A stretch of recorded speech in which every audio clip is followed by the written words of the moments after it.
Like, I could see someone's, like, uncle doing this at the wedding, or Yes. the bar mitzvah, like, when they're, like, really, like, feeling themselves. When I show up,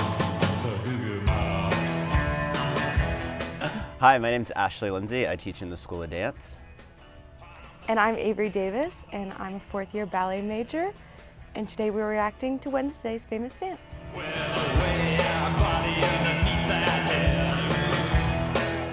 Right here, Yeah, the that Fosse one. arms. Yes, yes.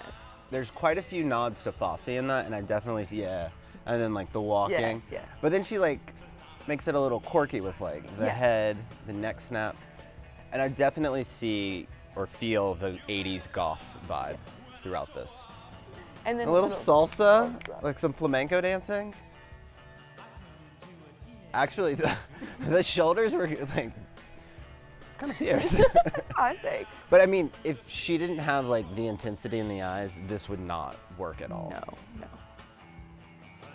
It's different than what I think of when I think of dancing, like, for us, because we do, like, you know, pirouettes and all that kind of stuff. Yeah. So that is, like, different than that. But for the show and for TV, I think it really pulls the whole point across, and you wouldn't want any of, like, the big flashiness. No. So I think that definitely the amateur of that she wasn't necessarily a dancer made the gestural and, like, the sharp movement and the uniqueness of the dance kind of be brought together, because she wasn't focused on, like, oh my gosh, is my foot Am I turned pointed? out? Yeah. She was just going for it. But also just, like, the staging of it and, like, what's happening with the camera. Like, she's down and she pops up behind.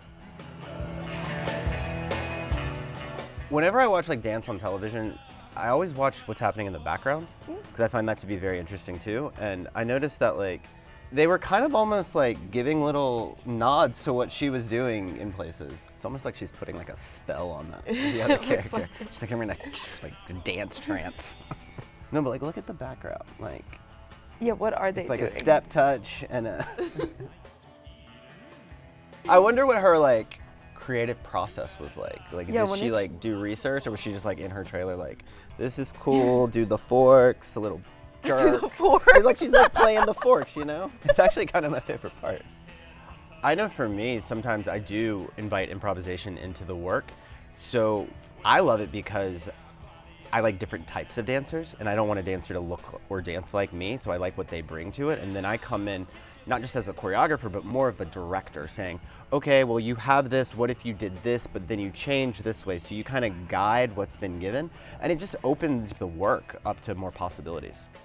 And it's fun for the dancers always, because you get to do what you love to do, because usually you move in a way that you like the best. So, no, it's kind of incredible. Like, she's incredible. If she should go into dancing if this doesn't work out, although it clearly has worked out quite looking well. like it's working pretty well.